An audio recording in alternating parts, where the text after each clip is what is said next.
My name is John Long. I'm a professional prop and model maker. I work in the film industry and television and commercials.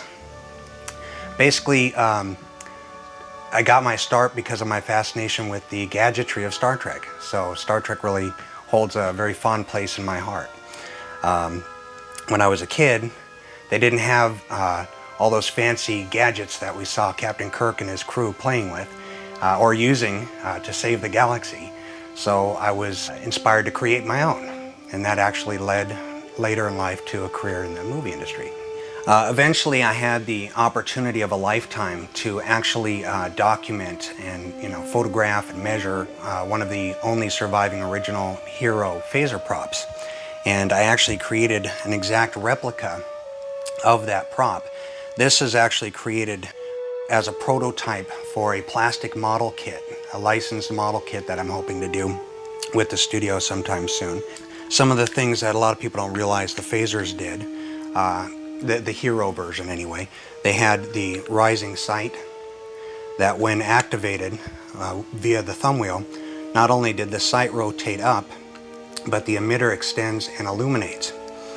The idea behind the illuminating emitter was to allow for the post-production guys to key in on the point of origin for the beam that they needed to create with animation. It was, of course, incorporated into the pistol body, and upon doing so, you'll see that the emitter on the Phaser 2 extends with the placement of the Phaser 1. This also has a tip light, which is just a little period grain of wheat. And sometimes we actually saw the phaser pistol with the Phaser 1 in place and the sight up and both illuminated. To give you a little bit of perspective on what it's worth, a phaser much like this, which my friend Aureliano coined the term crapazoid for, which is absolutely fitting because it's basically a hollow plastic version of the phaser that, although it's pretty believable from a distance for the camera, it's very lightweight and can be attached to the costumes, and when it fell, nobody cared. One just like this sold in excess of $20,000 in auction. So of course the only working Hero, virtually priceless. Captain, can you read me? I was beaming up Mr. 7 and something yanked him away from me. Hello?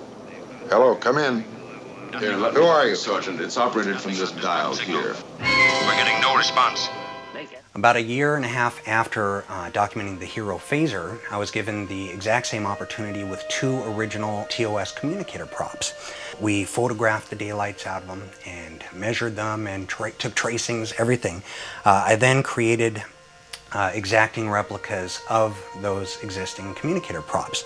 It's a prop that has been done, by many artists over the years, but most without the benefit of one of the originals as reference. So here we have an exacting replica of the original Hero communicator. And the difference between a Hero and a dummy prop is that the Hero did something. And in the case of the communicator, it actually has an animated moray. If you look closely, you'll see that that's actually spinning at quite a clip. There's a 30-second stopwatch that actually moves the moray pattern. And, very ingenious in the use of a stopwatch. They obviously didn't have small geared motors that would work completely independently in a handheld item like that. So Wah actually used a stopwatch to move the moray. Most of the communicator props did not have a stopwatch. It simply wasn't necessary. It's expensive and prone to break. Most of them were static props that were incredibly lightweight, and we see a number of variations, as with all the props in Star Trek. For example, some had the wavy line moray pattern. Others had the spider moray. In this case, this is basically a static version, the graphic, of the Hero, but it's just paper.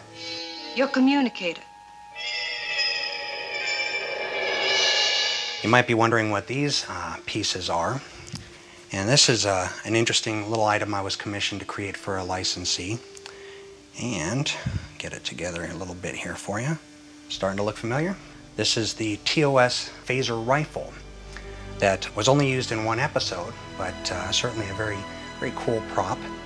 And this started life as wood parts that I carved into the appropriate shapes and components. You then make molds off of the wood parts, and then presto, here's the finished item. And watch him.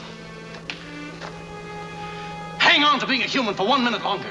I'm disappointed in you, Elizabeth.